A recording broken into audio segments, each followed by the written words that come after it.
Assalamualaikum warahmatullahi wabarakatuh. Selamat pagi. Perkenalkan, nama saya Ira Meyanti SIPMSI, salah satu dosen pada Fakultas Manajemen Pemerintahan Institut Pemerintahan Dalam Negeri. Pada kesempatan kali ini, saya akan menjelaskan salah satu mata kuliah yang merupakan mata kuliah andalan yang saya kuasai, yaitu Administrasi Pemerintahan. Berikut ini saya akan menjelaskan secara umum yang detail terkait deskripsi mata kuliah Administrasi Pemerintahan. Mata kuliah Administrasi Pemerintahan ini merupakan mata kuliah wajib dengan beban 2 SKS. Adapun tujuan pembelajarannya yaitu mahasiswa diharapkan dapat memahami dasar-dasar teori, konsep, dan perkembangan pemikiran dalam administrasi publik, serta dimensi-dimensi strategi administrasi publik agar mahasiswa dapat menggambarkan, menjelaskan, dan memecahkan masalah-masalah yang berhubungan dengan interaksi antara negara dengan masyarakat. Untuk kemampuan yang diharapkan dapat dilihat dari capaian pembelajaran mata kuliah administrasi pemerintahan sebagai berikut. CPMK 1 mampu mengetahui dan menjelaskan tentang teori administrasi dan filsafat administrasi publik. CPMK 2 mampu mengetahui dan menjelaskan tentang konsep, paradigma, dan isu administrasi publik. CPMK 3 dan 4 mampu mengetahui pendekatan administrasi publik dan perkembangan pemikiran dalam administrasi publik.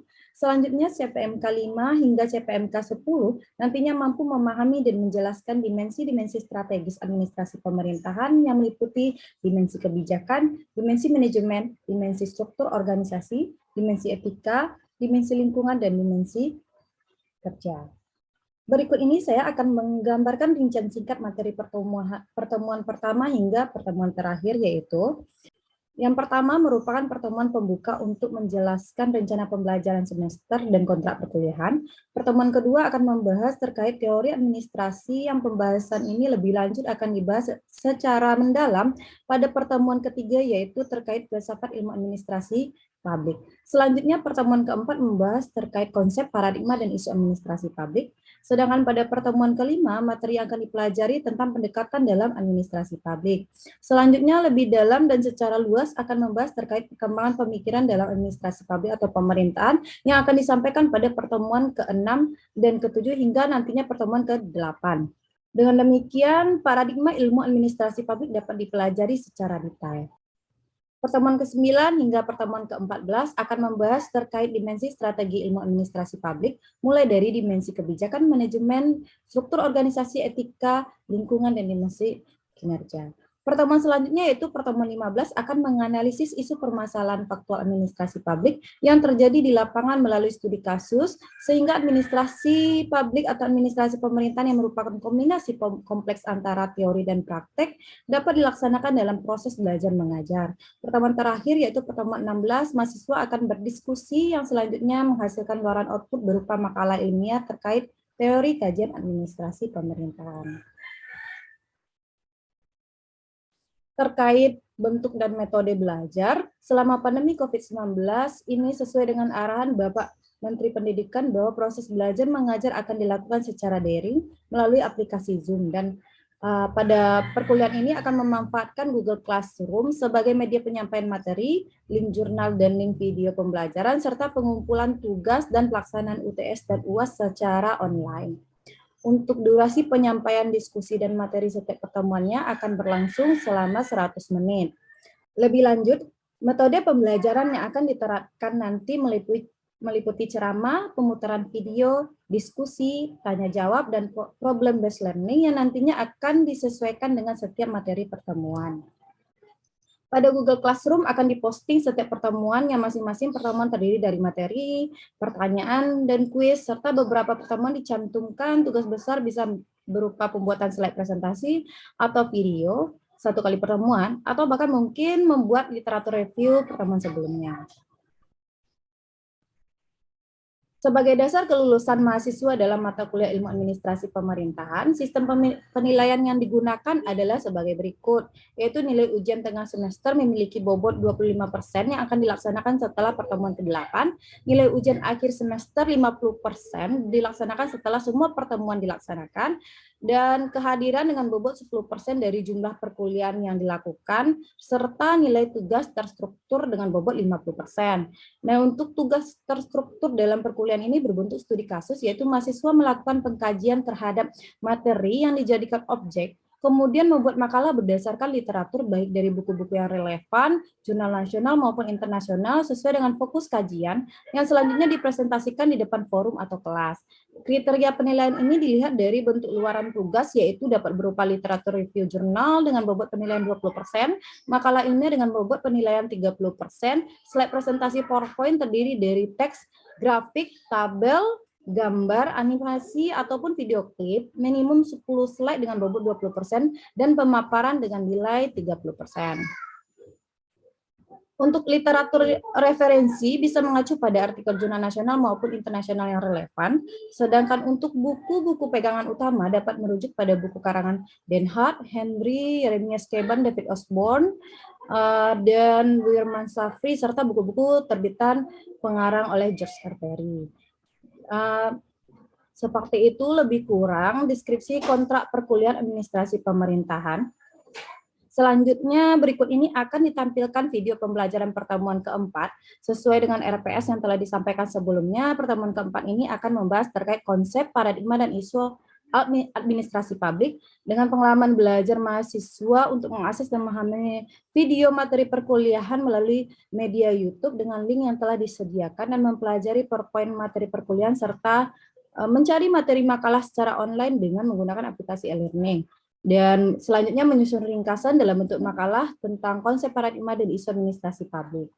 Untuk indikator penilaiannya meliputi ketepatan menjelaskan konsep administrasi publik, ketepatan menjelaskan perkembangan paradigma administrasi publik, dan ketepatan menjelaskan serta menganalisis isu serta masalah utama administrasi publik. Nah, pertemuan ini memiliki bobot 10%.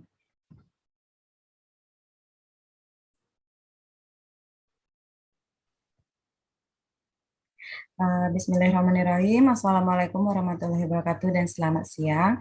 Bagaimana keadaan Praja Ibu semuanya pada hari ini? Sehat? Baik? Oh ya, baik. Semoga Ibu berharap kita semua dalam keadaan sehat dan tetap semangat dalam menjalani proses perkuliahan ini walaupun kita berada pada situasi dan kondisi hiruk pikuk akibat adanya pandemi COVID-19, seperti itu. Nah, perkuliahan pada hari ini merupakan pertemuan kita yang keempat. Sesuai dengan RPS yang telah Ibu sampaikan sebelumnya, pada pertemuan kali ini kita akan membahas terkait konsep, paradigma, dan isu administrasi publik. Setelah mengikuti perkuliahan ini, nantinya Praja akan mampu menjelaskan terkait konsep administrasi publik meliputi administrasi publik menurut para ahli, dan krisis identitas administrasi publik. Selanjutnya, mampu menjelaskan perkembangan paradigma administrasi publik, serta mampu menganalisis isu dan masalah utama administrasi publik pada bidang pelayanan publik, motivasi pelayanan publik, maladministrasi, etika administrasi publik, kinerja dan efektivitas, serta akuntabilitas. Nah, untuk memudahkan dalam hal memahami materi perkuliahan ini, Ibu akan mengarahkan untuk belajar dengan metode berpikir secara diakronik. Nah, inilah alasan mengapa materi perkuliahan ini Ibu namai dengan diakronik administrasi publik. Berpikir diakronik ini merupakan berpikir secara kronologis dan secara berurutan. Seperti yang kita ketahui, seperti namanya, kronologis adalah catatan kejadian-kejadian yang diurutkan sesuai dengan kejadian. Nah, hal ini akan membantu dan memudahkan kita semua dalam mengetahui perkembangan paradigma ilmu administrasi publik, seperti itu. Kita masuk pada pokok bahasan pertama, yaitu konsep administrasi publik. Sebelumnya Ibu akan share screen dulu. Sebentar.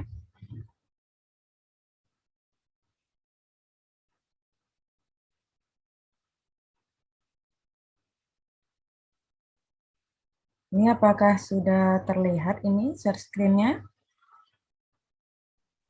Sudah, Bu. Sudah ya? Sudah kelihatan ini share screen Ibu? Sudah, Bu. Oke, kita masuk pada pokok bahasan yang pertama, yaitu konsep administrasi publik. Nanti ada yang 3 ini ya, yang seperti yang Ibu jelaskan sebelumnya.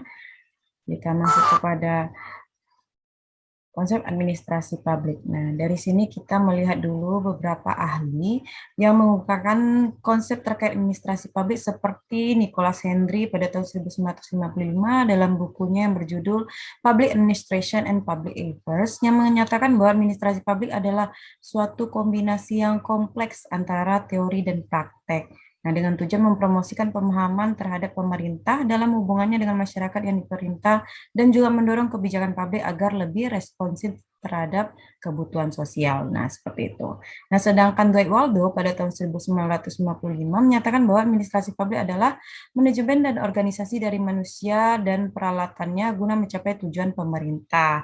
Hal ini disampaikannya dan dinyatakannya dalam buku The Study of Public Administration. Nah, lebih lanjut, Edward Lichfield pada tahun 1956 juga menulis sebuah buku yang diberi judul Notes on a General Theory of Administration, yang dimana beliau menjelaskan bahwa administrasi adalah suatu sandi mengenai bagaimana bermacam-macam pemerintah diorganisasikan, diperlengkapi dengan tenaga-tenaganya, dibiayai, digerakkan, dan dipimpin. Nah, selanjutnya selain itu, Felix Anthony Nigro pada tahun 1989 dalam bukunya Modern Public Administration juga menyampaikan sebuah argumen terkait administrasi publik yang mendefinisikannya sebagai suatu kerjasama kelompok dalam lingkungan publik yang mencakup dalam 3 cabang, yakni lembaga yudikatif, legislatif, dan lembaga eksekutif yang bekerjasama dalam upaya menciptakan kesejahteraan publik. Nah, dari beberapa pendapat ahli tersebut dapat disimpulkan bahwa administrasi publik adalah ilmu yang mempelajari tentang bagaimana pengelolaan suatu organisasi publik. Nah, kajian administrasi publik ini termasuk mengenai birokrasi, penyusunan, pengimplementasian, dan pengevaluasian kebijakan publik, administrasi pembangunan, kepemerintahan daerah, serta good governance.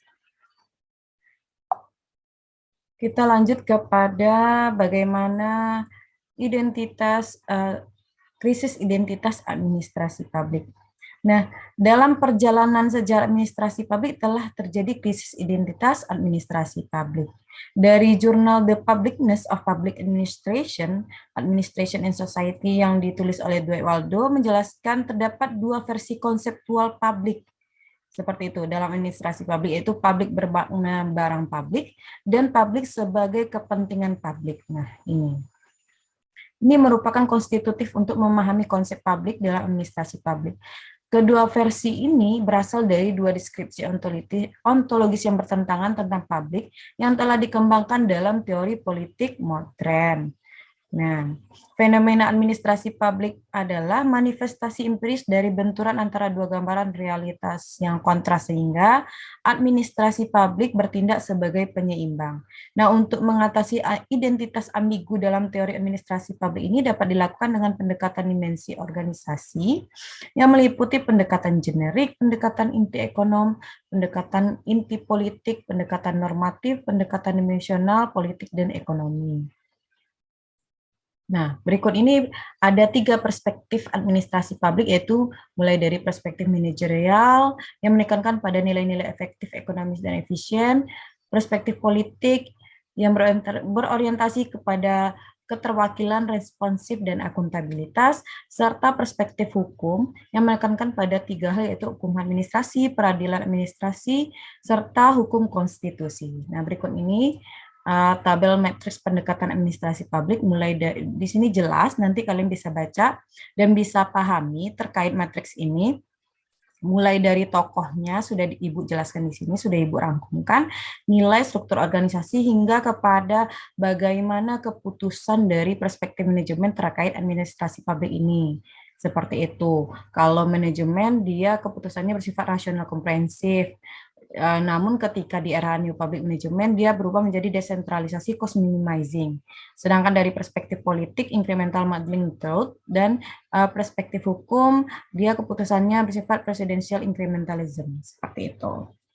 Nah, lebih lanjut kita masuk kepada pokok bahasan selanjutnya, perkembangan paradigma administrasi publik. Nah, berikut ini Ibu sudah rangkum dan sudah buatkan diakroniknya bagaimana evolusi paradigma administrasi publik terjadi, yaitu dimulai dari paradigma 1 terbagi menjadi 2 era, yaitu era pertama 1987 sampai 1990 yang dikenal dengan era awal ilmu administrasi publik. Dan yang selanjutnya 1900 hingga 1926 dikenal dengan era paradigma dikotomi politik dan administrasi. Berlanjut kepada paradigma 2 terbagi menjadi 3 era. Yang pertama era mulai tahun 1927 hingga 1937 ini era paradigma prinsip-prinsip administrasi.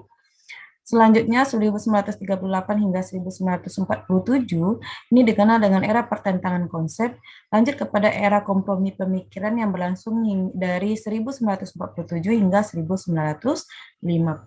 Nah, paradigma 1 dan paradigma 2 ini dikenal dengan all public administration bagi beberapa pemikir ahli dari ilmu administrasi publik seperti itu. Jadi ada dua perspektif pandangan terhadap paradigma administrasi ini. Selanjutnya ke paradigma 3.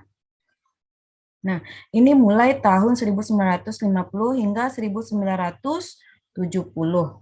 Nah, era ini dikenal dengan era paradigma administrasi negara sebagai ilmu politik seperti itu. Nah, pada era ini juga krisis identitas administrasi publik terjadi, yaitu mana publik sebagai barang publik dan kepentingan publik versi politiknya yang dikemukakan oleh Nicholas Henley dan Dwight Waldo seperti yang telah Ibu jelaskan sebelumnya. Berlanjut kepada paradigma 4, ini mulai dari tahun 1956 hingga 1970 yang dikenal dengan era paradigma administrasi publik sebagai ilmu administrasi publik. Nah, era ini ilmu manajemen dan teori organisasi mulai dikembangkan sebagai bagian dari ilmu administrasi publik seperti itu, dan seringkali memerlukan keahlian dan spesialisasi. Nah, tokoh yang terkenal pada era paradigma 4 ini yaitu Linton Caldwell seperti itu. Nah, lanjut lagi setelah paradigma 4 ini, kita beranjak kepada paradigma 5 yang berlangsung dari tahun 1970-an, dikenal dengan era paradigma administrasi publik sebagai administrasi publik. Nah, era ini juga sebagian pemikir dikenal dengan sebutan New Public Administration, seperti itu. Sedangkan selanjutnya paradigma 6 mulai dari tahun 1970 hingga 1960-an, ini dinamakan era administrasi pembangunan, dan pemikir juga menyebut ini adalah peralihan dari New Public Management kepada New Public Service. Perkembangan paradigma selanjutnya mulai dari setelah akhir dari paradigma 6 ini menuju paradigma 7, itu dikenal dengan from government to governance. Ini paradigma baru, termasuk paradigma baru yang dilanjutkan dengan paradigma 8 yang sekarang ini kita kenal dengan digital governance. Nah, Ibu sudah membuatkan mind mapping terkait evolusi paradigma administrasi publik ini yang nantinya dapat Praja pelajari. Nanti Ibu akan share ke pelajar semuanya sehingga bisa memahami lebih detail lagi. Kita lanjut masuk kepada ini ya. Kita akan mendetail terkait perkembangan paradigma baru, yaitu era from government to governance dan era digital governance yang saat ini terjadi. Nah, ini kita akan mendetail terhadap paradigma baru ini. Nah, berikut ini dapat dilihat perbandingan istilah government dengan governance, di mana terjadi beberapa pergeseran makna, yaitu yang pertama, transfer wewenang dari pemerintah kepada sektor non-pemerintah seperti sektor private, lembaga swadaya masyarakat maupun masyarakat secara individual, sehingga sektor non-pemerintah semakin meningkat dan terbuka aksesnya dalam proses pembuatan kebijakan dan pelaksanaan kebijakan. Nah, pergeseran itu terjadi karena kapasitas pemerintah yang kurang mampu dalam memenuhi perubahan tatanan organisasi, misalnya dengan terbentuknya organisasi internasional seperti PBB dan organisasi regional seperti ASEAN dan APEC. Nah, tekanan sosial dan ekonomi ini seperti tuntutan untuk perubahan dalam kesejahteraan serta berkembangnya globalisasi. Nah, seperti itu. Ini ada unsur perbandingnya, bisa dilihat kata government dengan kata governance itu mulai dari pengertian sifat hubungan komponen yang terlibat, pemegang peran dominan, efek yang diharapkan, serta hasil akhir yang diharapkan. Nah, sejauh ini mungkin ada yang mau ditanyakan, Raja semuanya sejauh ini, materi yang telah Ibu sampaikan? Belum, Bu. Sejauh ini masih cukup jelas, Bu. Oke, oke. Belum ya, belum ada ya, oke. Eh, jika belum ada, Ibu lanjutkan terlebih dahulu. Berikut ini hubungan ketiga pilar good governance. Nah, ada swasta, ada pemerintah, dan masyarakat. Seperti itu. Masyarakat akan memberikan kepercayaan dan penghargaan kontribusi keuntungan jika pihak swasta memberikan nilai tambah dan kualitas layanan. Nah, seperti ini. Jadi ada simbiosis mutualisme antara ketiga pilar ini. Begitu juga dengan hubungan swasta dan pemerintah. Jika swasta mampu memberikan kontribusi pembangunan ekonomi, maka juga pemerintah akan memberikan stabilitas polhukam ekonomi dan sosial budaya kepada pihak swasta. Untuk hubungan antara pihak pemerintah dan masyarakat, pemerintah akan memberikan nilai tambah dan kualitas pelayanan prima, fungsi perlindungan pada masyarakat, dan dengan demikian masyarakat akan memberikan kepercayaan, dukungan, dan legitimasi politik seperti itu. Ini hubungannya. Nah, selanjutnya untuk digital e-governance, berikut ini dapat dilihat dari framework governance ini. Dapat dijelaskan dalam dua dimensi, yaitu dimensi vertikal dan dimensi horizontal. Nah, di mana dimensi vertikal ini hubungan antara sektor yang sejenis dalam level berbeda. Contohnya sektor publik dan level lokal atau nasional seperti itu. Sedangkan dimensi horizontal ini adalah hubungan antar tiga sektor dalam level tertentu. Nah,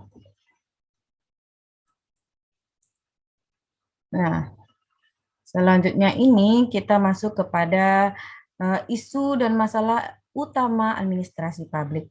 Nah, ada beberapa bidang yang akan Ibu jelaskan. Yang pertama ialah pelayanan publik, di mana administrasi publik sebagai proses administrasi pada hakikatnya adalah memberi pelayanan publik. Hal ini sejalan dengan demokrasi yang mana masyarakat mempunyai hak yang sama untuk menerima pelayanan dari pemerintah. Nah, dalam masalah ini yang terpenting adalah bagaimana pemerintah atau negara memberikan pelayanan yang baik, cepat, berkualitas kepada seluruh warga masyarakat. Nah, selanjutnya ialah motivasi pelayanan publik, maladministration juga ada isunya seperti itu. Dan selanjutnya ialah etika administrasi publik yang menjadi sorotan adalah nilai baik dan buruk. Apakah pelayanan atau prosedur administrasi publik dinilai baik atau buruk oleh masyarakat? Dalam hal ini termasuk korupsi sebagai bahasan utamanya. Nah, selanjutnya kinerja dan efektivitas dan etika administrasi publik. Nah, permasalahan pokoknya terdapat pada administrasi publik ini dijalankan oleh pemerintah, di mana harus bisa dipertanggungjawabkan kepada seluruh warga. Ada kewajiban untuk melakukan pekerjaan yang dapat dikontrol, diawasi, dan dipertanggungjawabkan kepada warga atau publik. Nah, sejauh ini ada yang mau ditanyakan, Raja sekalian? Bu, sebelumnya izin bertanya, Bu. Ya, boleh, silakan Putri. Yang saya tanyakan yaitu, tadi ketika Ibu menjelaskan pada slide 14, terdapat dua dimensi dari framework governance, yaitu dimensi vertikal, hubungan antara sektor yang sejenis dalam level berbeda, sektor publik, level lokal, dan nasional, dan yang kedua dimensi horizontal, hubungan antar tiga sektor dalam level tertentu. Izin Bu, yang saya tanyakan, organisasi internasional seperti ASEAN terdapat pada pola framework governance yang seperti apa, Bu? Terima kasih. Oke, berarti kita buka dulu ya yang ini ya, slide ini ya, framework governance. Oke, nah dapat dilihat pada bagian berikut ini terdapat beberapa hubungan yang mungkin terjadi, yaitu hubungan antar sektor dan hubungan antar level governance yang meliputi level internasional ya. Yang Putri tanyakan tadi itu masuk kepada level regional yaitu ASEAN. ASEAN itu seperti yang kita ketahui adalah perkumpulan negara-negara Asia Tenggara. Nah, itu dia masuk level regional 1. Sedangkan internasional itu seperti PBB, Persatuan Bangsa-Bangsa yang diikuti oleh seluruh negara-negara di dunia. Jadi tidak ada batasan regionalnya. Nah, Ibu lagi kasih contoh lagi untuk nasional. Nasional ini tingkatannya pusat.